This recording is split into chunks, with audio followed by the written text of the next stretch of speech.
Hello and welcome. This is going to be our panel on identity development in roleplay. We're going to have a little bit of focus on gender and race, and we have some really wonderful guests here today. I'm going to cede the floor to TK. Hello, it's me, TK. I'm back. Did you miss me? Yay! Was there anything that you wanted me to say in particular? Yeah, so how about you intro, like, how long have you been playing role playing games? Oh We my can just gosh. go with pronouns, what kind of games that you have found interesting throughout your life. I'll ask you a few more specific questions, and then you'll ask the next person to introduce themselves. Incredible. Uh I'm TK. I use they them pronouns. The games that I typically engage in are I play a lot of Dungeons and Dragons because um but also because I like it and was taught to read on it. But I really like Oh, GM-less games. I really like diceless games. I tend to like a lot of atmospheric and horror games. So that's me. I like those games. I also secretly love games like For the Queen, where yeah. everybody's just in love with each other and they're messy and dramatic. Yeah, that's me. I'm gonna toss it over to Omega. Oh, hello. Hi, my name is Omega Jones. You may know me as the Critical Bard. The Critical Bard across all social media channels. Pronouns are he, him. And I typically like games that are, I like D&D because also, but past that, it's a really fun game and I really enjoy the creativity I can get out of it. But past D&D, I kind of like lots of stuff. I just play what I'm interested in at that moment. I don't have like a specific style of game that I like. I pretty much can jump into anything. I am a professional actor in real life. So I bring a lot of that into whatever tabletop I am playing. So yeah, that's me. I think that's me. What up, Cool. Lucian? Hi, I'm Lucian Khan. My pronouns are he, him, and I'm a game designer. I design analog role playing games, both tabletop and LARP. And I'm the designer of such games as Visigoths versus Molgoths and Dead Friend, a game of necromancy. And I'm one of the co-editors with Sharang Biswas of Honey and Hot Wax, an anthology of erotic art games, which was just nominated for an Indiecade Award. It's Um, amazing. Thank you. And I play a really wide variety of games, both tabletop RPGs and LARPs and video game RPGs. I just kind of have a really wide ranging set of tastes. I tend to enjoy things that are unusual in structure or doing creative things with mechanics. But in any genre. And I enjoy things that are campy and funny, as well as things that are like spooky and sort of eerie, tend to be my favorite kinds of stuff. Awesome. This is like your month then. Yeah, I love Halloween. It's sad that we're all stuck in our homes, but I am getting a pumpkin and carving it. So Yes. Okay, so I suppose I'll do a small introduction then. My name is Carnelian King. On Twitter, I'm Mischief Nerd, and I am normally I'm an experience designer, so I design like interactive theater for people to go into, but I also make LARPs, and I just released my first module for Roll20 called the Shop of Lost Dreams, which is premiering in about 4 hours. I also work for Roll20 as a professional DM, and I like today we're going to talk a little bit about role play and identity development, and this is a topic that is dear to my heart. Um, and I have gathered these wonderful people here because I thought they would have very interesting opinions on the subject. So I'm not going to talk for too long, and I'm going to go ahead and like pose a question and see what comes out of us. So my first question is, what about role playing? And this is in general. It can speak about LARPs. It can speak about tabletop role playing or the pretend imaginary stuff you maybe played with your friends as kids. but what about role playing has contributed to your development of identity? And whoever is filled with the most ideas can go first. What was that? You have a silent spell on you. You almost said bad ideas. I was like, yeah. I've played a lot of Fiasco. Yeah. I was like, just like, what bad ideas for me? TK, the crime himbo? Aw, I know you. It's me. I would say for me, there is. It's not necessarily the idea that you can do anything in a lot of games, but so much the idea that you can do anything without societal expectations Yeah. or like input, constant input. It bombards you at every turn. And in role-playing games, you get to sit down for a little bit and yeah, you're solving problems with friends and you're telling a beautiful story with friends and stuff. But also for like that time that you spend together, provided you don't do anything so completely out of left field, for the most part, if you're in a happy and healthy game group, nobody cares whether or not your character wears dresses. Nobody cares whether or not your character wears tunics or armor. So there's always that. I'm No. getting a weird buzzing noise, so I'm going to try to deal with that. Weird. Just a minute. Omega, Lucid, do either? I was going to chime in on that because I agree. Role play in all its forms. So I have to like say this very precisely. Role play in all its forms is an escape. It's a way to not necessarily be something that you're not in real life or in reality, but it's a way to be true to something that you want to be true to without the fear of not being able to do that. It's why, we I'm sure this is a little adult of a stream. It's why people get like horny for tieflings. Like you want to be like the cute, cool kid who has horns and stuff. And like you would never be shamed for that in role play in the game. But in real life, you kind of have this feeling of, oh, maybe I shouldn't do all that. And that shouldn't be a thing, that is the truth. When it comes to role play, when it comes to playing something that, like, for instance, you want to be a non-binary person in game. If you are non-binary in person, for a fact that in that role play, in that moment, while you're accessing that character in this world, there's no fear, there's no innate judgment that comes from that. So there's a level of being able to finally see what it should be like. And that's something that you can take from that, if you will. Are you saying that it like introduces a level of like play or something that makes it a little bit more malleable than normal like confines of society?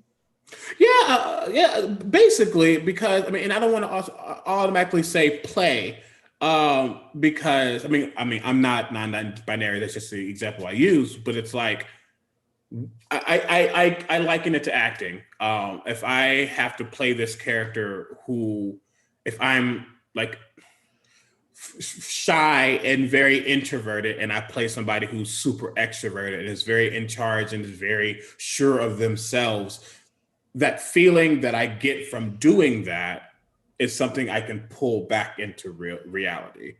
So it's like, yeah, it's play, but it's also true. And it's almost a symbiotic feeling. Yeah, I'm really happy that you brought this up because I think this is a really important thing that role-playing can give people.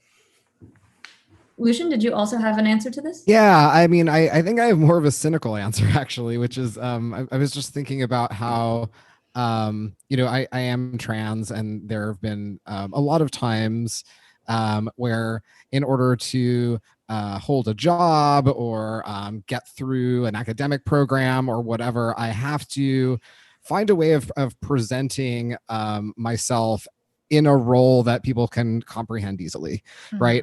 Whereas I in particular, this isn't necessarily true about all trans people, but I in particular, I think, have a really acute awareness of how how liminal and protean and sometimes chaotic internal identity can be as a subject, right, as opposed to being somebody perceiving me, right?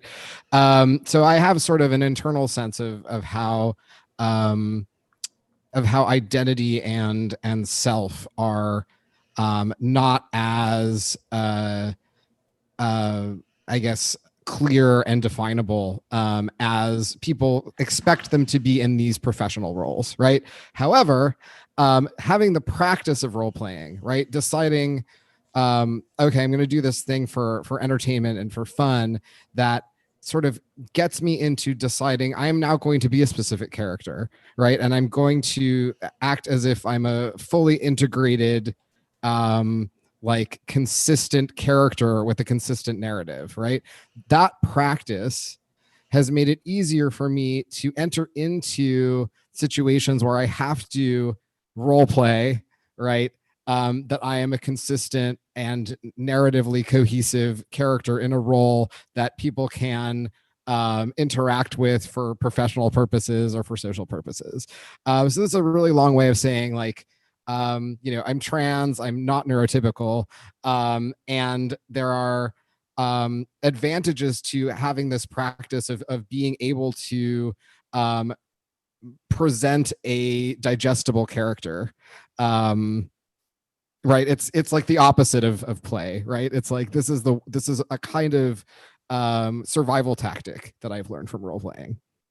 Yeah. So then I have a kind of follow-up question that you have answered a little bit, but I'd like to see if you want to talk more about.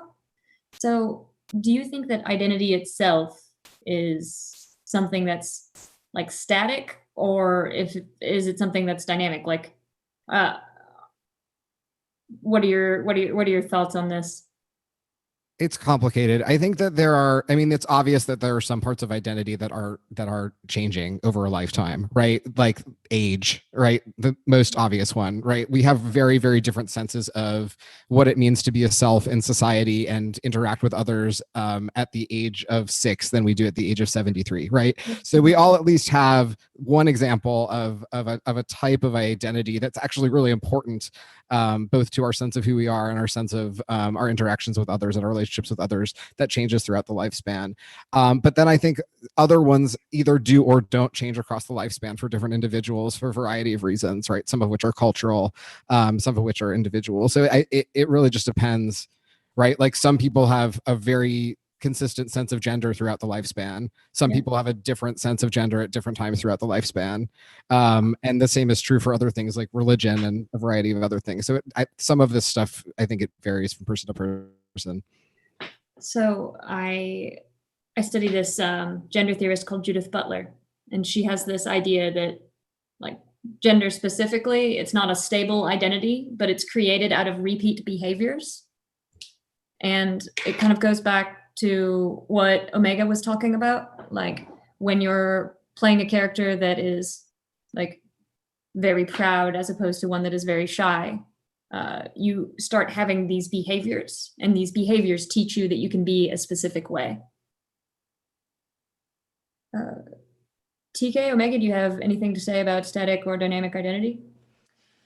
I think for my identity in particular, it was very dynamic. When pre-puberty, I was so sure, which as many people know, I live in Kentucky, so we don't have the best education, but I was even knowing intellectually that this was not the case, I was so sure that once I reached puberty, I'd be able to choose whether I wanted to be a boy or a girl. Yeah. And I was so sure I was going to be a boy because I was so sure that I was a boy. And then post-puberty, I was so sure I was a girl because there was no other alternative to being a boy at the time. Yeah. And I'm not going to say at the time as though like it was just invented.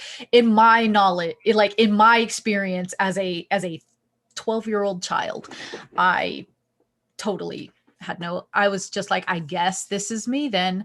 And then in my 20s, I was so sure I was both and all. Yeah. And now in my 30s, I am convinced I am none. Yeah.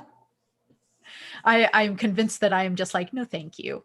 To the point where like I got very excited earlier when I checked on my COVID test results, and I saw that that it had written down sex assigned at birth, and it said unknown, and I was like, you're damn right.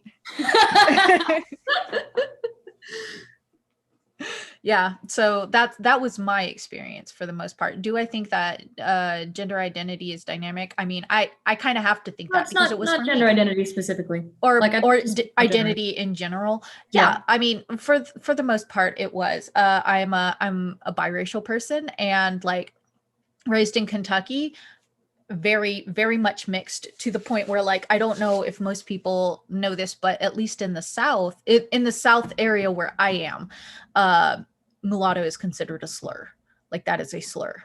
Now out west, not so much, but where I am, it's a slur, and that's how people would refer to me. And I grew up in a place where people would be like, "Oh, did you know that their daughter's mixed?" Like they would whisper it. It was a secret.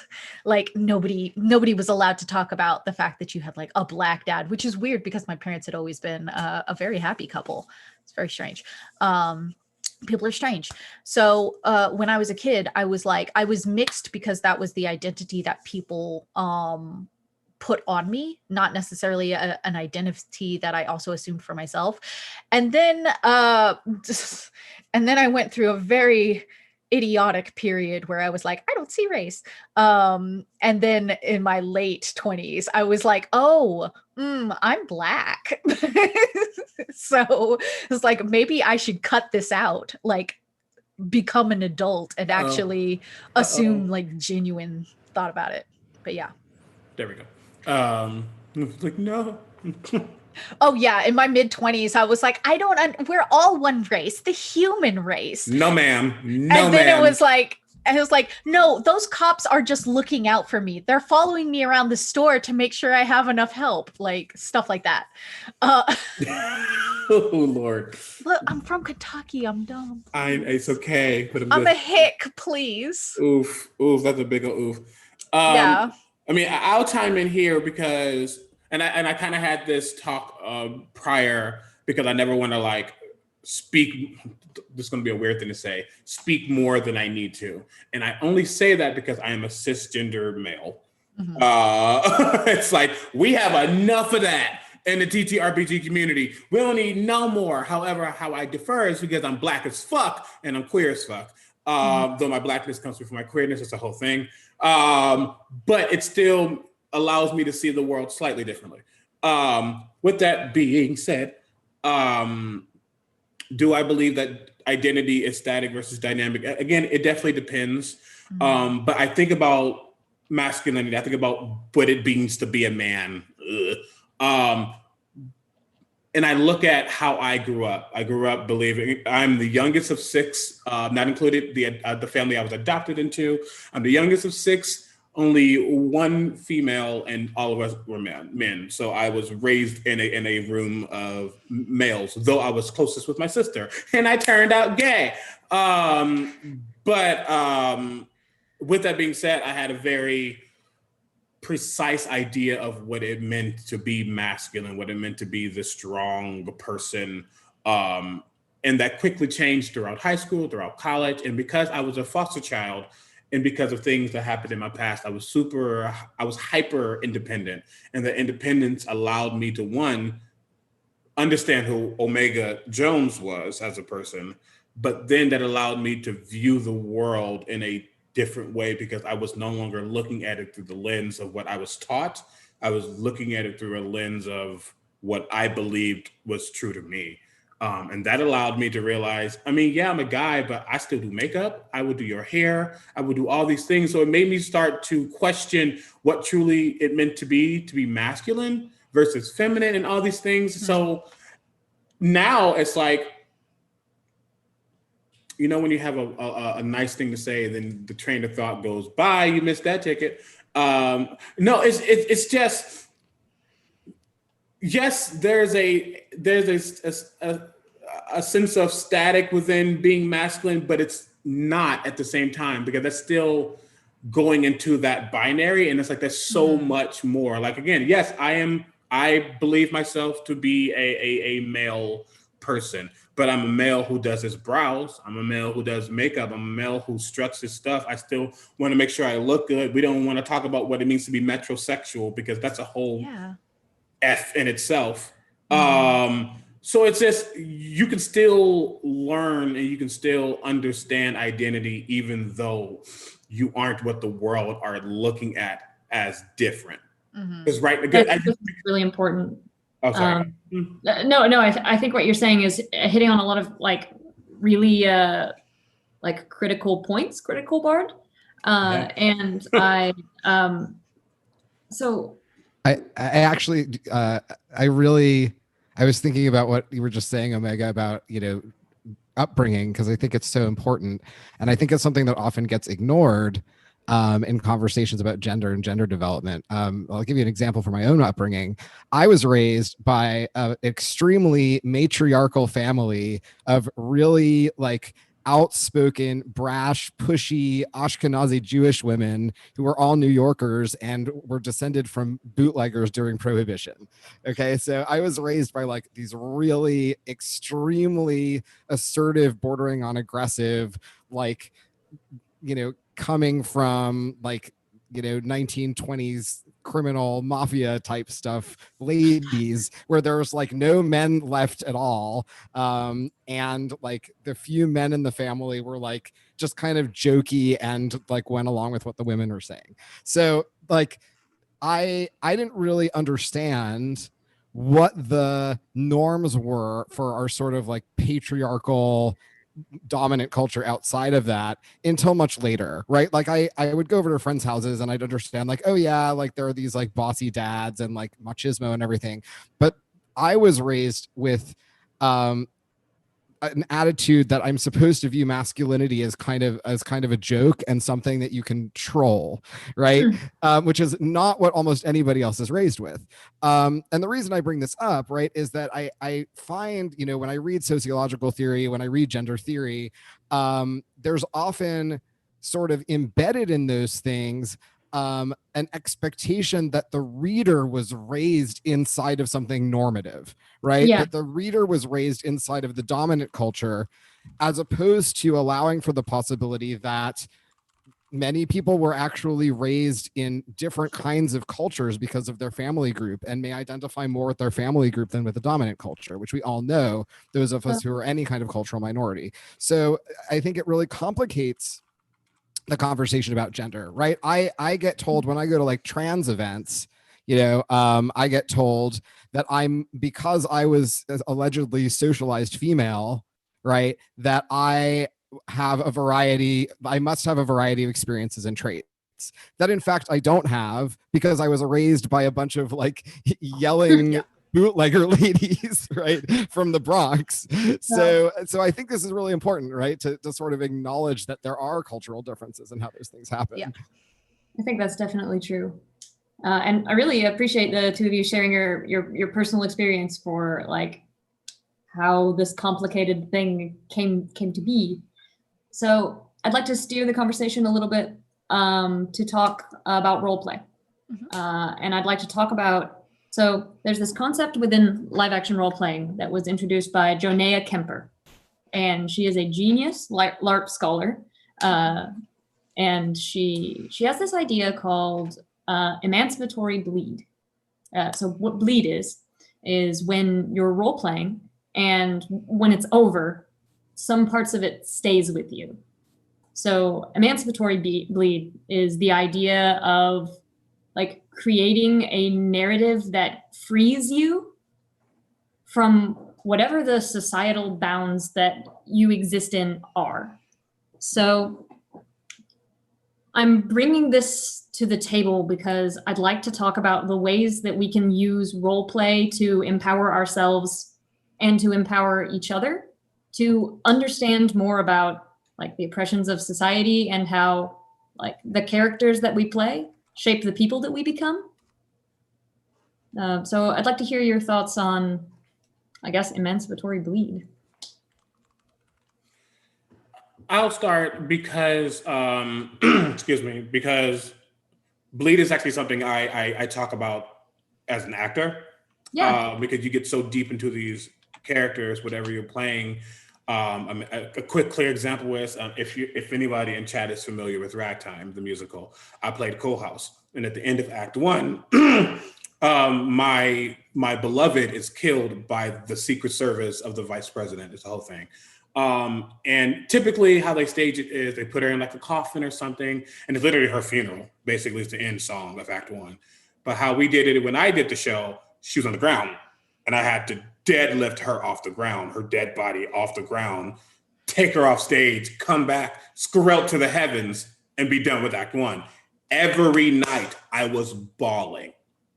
And the lights are off, and like me and the person who played Mother, who's another lead of the show, we literally just had to have a moment together to be like, we can bring this back, but right now we are way too deep into this moment. So bleed is just one of those, you are fully invested in the character in the moment. And I believe this emancipatory bleed and being liberated through that is the idea of you finding yourself, or you're finding something you can connect to in this character so much that it then transfers onto you, and it's how you take that. I wanted to start though, because I'm going to say something that's going to sound a little controversial. You have to be careful with how much you allow bleed to affect you, but you also have to be careful with how much you allow yourself to be presented in your character, whether it's race or gender or any identity choice for you, because sometimes people get too into the character, get into the moment, and are we role playing with the character? Or are we role playing with you? Are you using the character as a therapy session, or are you using this character to find out more about yourself? And that's something you just need to talk about beforehand. Because I've unfortunately have been in a couple of sessions with players, and it's become, I'm not licensed. The players are not licensed. The DM isn't licensed. Yeah, and I mean, it's different if some people are going into it to work on their father issues, and the other ones want to kill goblins. Exactly. So, but with that being said, this is an interesting concept, because finding out yourself through active development in this character, it's bound to come back onto you. So it's a cool way to assess what is true to you, what you believe you're pushing onto yourself. There's so much you can get out of it. I think it is liberating. Liberating is the best word to say it, because you find out more, and it's a way of like breaking a seal that you didn't know was there. Being able to just truly invest yourself in this moment, and then almost like psychoanalyze what just happened. Go, why am I so affected? Why is this true? Why am I feeling happy or sad, or whatever the emotion is coming from it? It's an interesting thing. I don't want to talk too much, but just it's such a cool concept if you talk about it beforehand, and if you truly understand what it means going into it. That's all I'm saying. So I'm gonna go like very goth for a second. So Jonea and I are very close friends. We talk almost every day, and we both really love. Yeah, but we both really love. We've worked together on projects. We both really love like goth culture, particularly the goth culture of late 90s and early 2000s Los Angeles. We just have like a lot of overlap in that, and we talk a lot about what it used to be like to go to Rocky Horror Picture Show in LA in like the late 90s, early 2000s. And to me, that like this is something I think about a lot when Jonea talks about emancipatory bleed, which is what it was like to be like a young gay or trans or queer kid in the 90s, and like try to figure out where you can go to explore those identities, to find courage in those identities, to like find ways of getting more confidence embodying those things. And at that time, one of the only places you could go was Rocky Horror Picture Show, right? You would go, if you were in LA like I was, you would go to the New Art in Santa Monica, and you would wait in line, you would dress in drag, or you would wear like something looking really gay. Oh, and, I've been there. yeah, and you would wait in line with all of these other people. And if you were a teenager, they were all in their 20s, and you were like, oh my God, I'm not cool enough to talk to these people. And you would like go to this thing, and you would, do these callback lines and these dances and stuff in reaction to the movie. And this is something I think about a lot when I think about, Janaea and emancipatory bleed and role playing, which is, that is a type of role playing, right? You are deciding, I am going to dress up like one of these like gender ambiguous or just like countercultural characters from this weird B movie, right? And then be with a bunch of other people who are doing that, and get into your body the feeling of what it feels like to perform in that moment as that kind of a character, and get the confidence of doing that, right? And I think that's part of what she means is when you repeat this activity, right, of like, okay, now I'm going to pretend to be like the alien transsexual, like high heeled demonic like horror character, right? Which, some people, I have a somewhat controversial opinion about gay coded villains. I love gay coded villains, right? I am gay, I am trans, and I love gay coded villains because I feel like what they do, or what they can do, right, if you engage with them this way, is give people who are already outsiders, people who are already shoved to the margins, an opportunity to identify with someone else who is on the margins, and play with what it is like to embody that kind of character, while all of the good guys still think they're the good guys and you're the bad guy, which unfortunately is what it is actually like to be a marginalized person, right? Like, if we look around at the world right now, we can all see that despite all of the efforts of the 2010s, queer and trans people are still marginalized and are still considered to be others and are still considered to be villains, even though some people have tried to bring us into the mainstream, right? So having the practice, right, of being able to put on the identity of somebody who is cast as the villain and gain confidence in still embodying that, I think can be very liberating and can be very important in building courage and fortitude and humor in the face of that kind of oppression. Thank you. Yeah, that was really succinct, and I think made a lot of awesome points. TK? Silent spell. I was just keeping an eye on the overlay like a weirdo. Hello, it's me. What was the question? Oh, we're talking about emancipatory bleed. So yeah. I am in the minority in that I have never experienced any form of bleed or internalizing myself in my characters, probably because I'm emotionally broken.